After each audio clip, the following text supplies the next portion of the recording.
One bright morning in the playroom, Dolly the doll was trying to make some decorations for a pretend party. She had a lovely big sheet of red paper, but it was too big for the little flag she wanted to make. "Oh dear," she sighed. "This paper is too big. I wish I could make it smaller and into a triangle shape."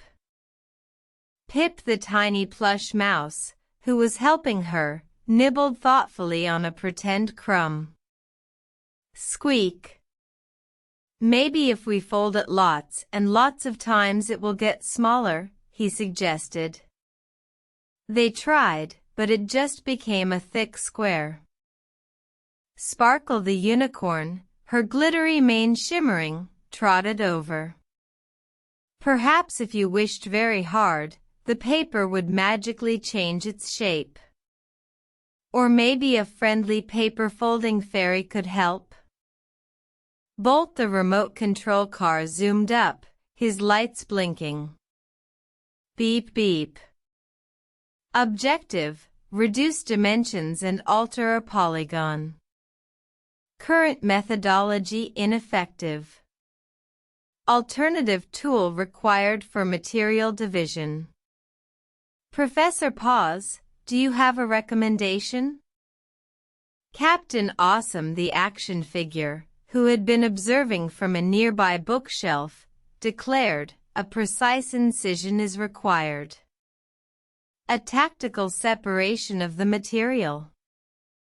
We need a specialized implement for such an operation." Professor Paws, the wise teddy bear, who was watching them with a smile, reached into his little teacher's bag and pulled out a pair of small, brightly colored plastic scissors with rounded tips. "I think I have just the thing you need, Dolly. To change the shape of your paper, you will need to cut it." "Cut it?" Dolly repeated, looking at the funny-looking tool. "What does it mean to cut, Professor Paws?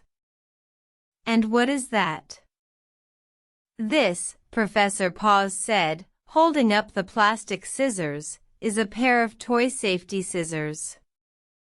And to cut something, like this paper, means to divide it or make an opening in it, usually by using a sharp tool like scissors. When you cut paper, you can change its size and shape." He carefully showed them how the toy scissors worked. You put your fingers in these little loops, and when you close them, the two blades come together and cut through the paper. We must always be very careful when we use anything that can cut, even toy scissors like these, and always ask a grown-up for help with real scissors. Dolly watched, fascinated. Professor Paws drew a triangle shape on the red paper for her. "Now, Dolly, you can try to cut along this line." Dolly took the toy scissors carefully. She put her little doll fingers in the loops and slowly, carefully, she moved the scissors along the line Professor Paws had drawn.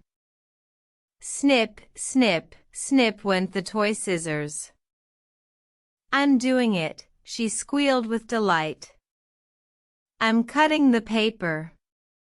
Soon, she had a perfect little red triangle. "I cut out a flag." Pip cheered. "Squeak. You cut it so well, Dolly." Sparkle clapped her hooves. "Now you can cut out lots of shapes.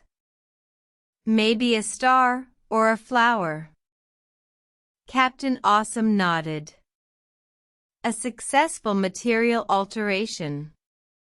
The ability to cut precisely is a valuable skill for any operative making custom equipment. Bolt beeped.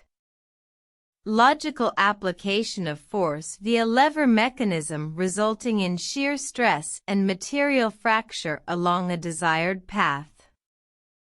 The process of cutting is highly efficient for shape modification. Soon, all the toys, who could hold them, were taking turns carefully practicing how to cut scraps of paper with the toy safety scissors, always under Professor Paws' watchful eye.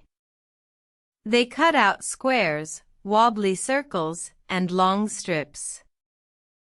They learned that to cut meant you could transform something big into something small, or something plain into a new and exciting shape. They made a pile of colorful paper shapes, all thanks to their new skill of learning how to cut. Learning to cut can open up a whole new world of creativity and making things. Professor Paws said with a smile. If you enjoyed our kids' story about learning how to cut, please snip that subscribe button for more wonderful word adventures. And tell us in the comments, what's your favorite thing to cut out of paper?